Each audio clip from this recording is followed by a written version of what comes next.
the child and limits the child's ability to function as a human being. And it is not necessarily you being a witch or a wizard. That is a whole different thing, because witches and wizards also are people who are in a state where they are completely being dominated by the spirit. Spirit domination is not a good thing. It's not a healthy thing. It doesn't bring the progress. Any person who is spiritually progressing, he is spiritually progressing, and that is the word in its fullness. He is spiritually progressing. He is not humanly progressing. So his progression has nothing to do with that dynamism that we see of a human being or the uniqueness of a human being. That progressiveness of that person is spiritual. It's a complete spirit progression.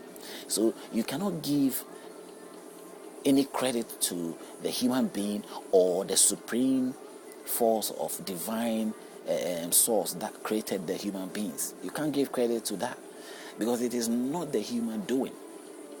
And in that case, that also tells us that it is more or less you've been possessed, and what you've been possessed, that thing that possesses you, is the one riding you, is the one controlling you, it is the one functioning, not you.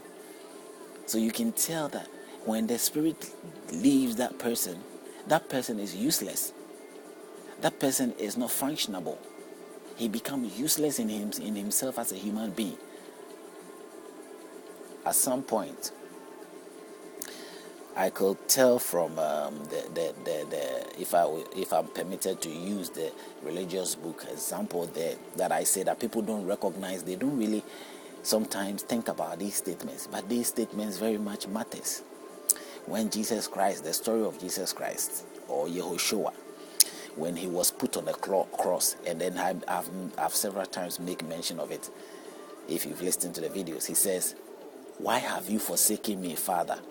In his human state, he's saying that, "Why have you forsaken me, Father?" Why would he say that?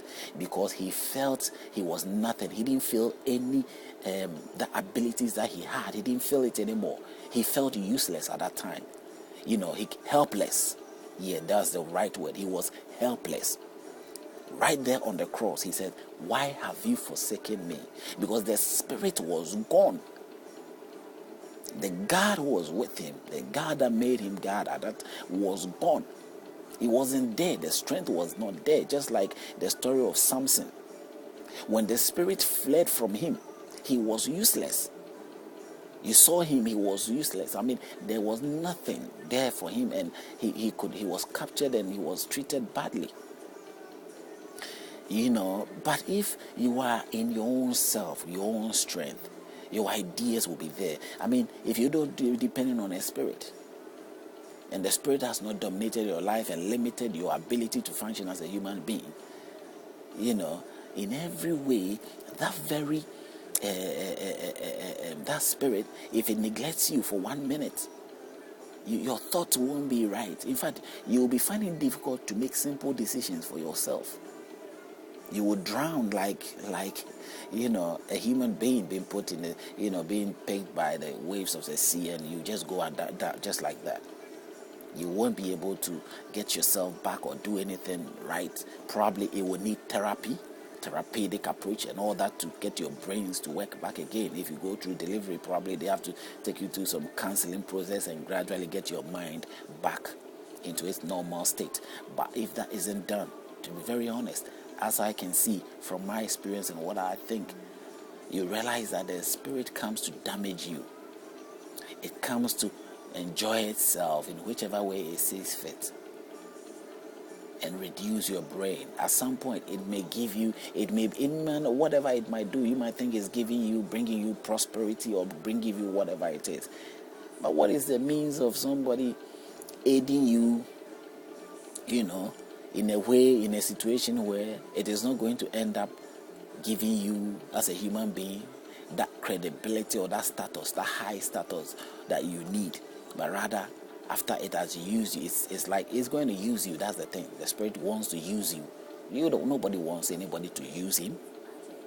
When the slaves were used by the white people, at the end of the day, look at the battle they have to fight in order to look how long it took. For the black person or the slave person to be recognized, even today, the recognition is not up to the same level. You have to live forever, and that's if somebody uses you, how well do you think you can match up, or you can have yourself, you can be yourself? You cannot be yourself probably forever, till maybe your generation took over, and maybe things change around. If things doesn't turn around, that's it. You live with it forever. It's like a mark on your skin. So in every way, I see it as spiritual possessing people is not something that should be encouraged. And religion open doors for that. Culture open doors for that. Now you don't want to be in that situation, because you may be in that situation and you have to hold on to your agreement. But looking at us, as I've spread in several times, we have not been able to hold on to the agreement that we go into the spirit.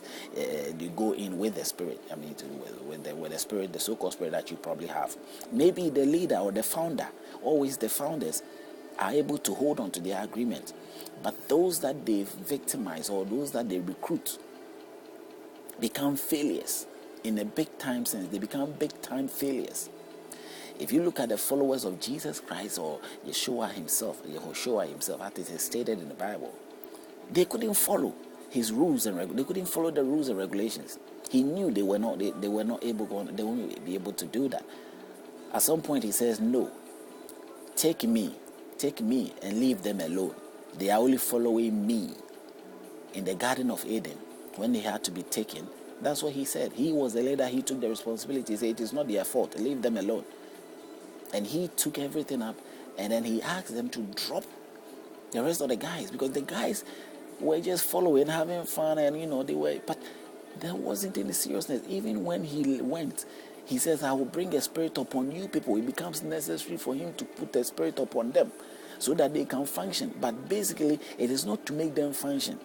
The spirit will come upon them so that the spirit will use their image to make people think that they are the one functioning, but they are not. They were not functioning. They if the spirit flee away from them, they are nothing. They feel nothing.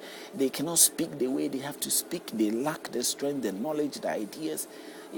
So it becomes like you have to live with the spirit forever as long as you live.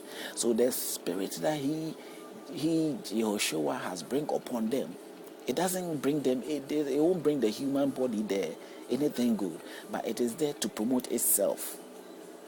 The spirit of Yehoshua, that Yehoshua sent a spirit upon you, that spirit is there to perform the commands and the wishes of Yehoshua, and not necessarily your commands or your wish, or is there to build your brains and make you a better person. Let anybody who is a Christian or a Muslim or a religious person, I'll make it a general statement, a religious person, before somebody saying people think that you're picking on them, but religious person who is spiritually in tuned, let him be delivered from the spirit, separate himself from the spirit, and see if he can function as well as he's supposed to function.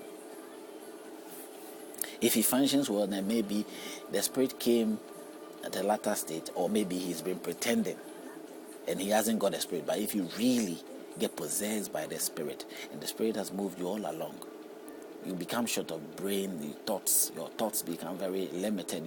You will see the effects in your life. That without the spirit you are nothing. Without the spirit, your gains and your prosperity, whatever it is, they will all just go away. They won't be there. You will be limited from so many abilities that you find yourself. The glory that you find yourself in will go, because it will go along with the spirit. The spirit came to perform a work. All those things was his, not yours. And so it is stated also in the Bible. The same book also refers to you. I mean, these people at that time were visionarized in certain ways that they were able to see both the negative and the positive. So if you see that time, the advice will come both ways, to tell them that, hey, there will be false spirits, there will be deceptive spirits. If you read the book of Timothy, it is clearly stated that false deceptive spirits. Why is it? Because those spirits are so deceptive in a sense that they come to sort of not to bring you life, but to destroy you. And the idea of Christianity is to give you life. Now, the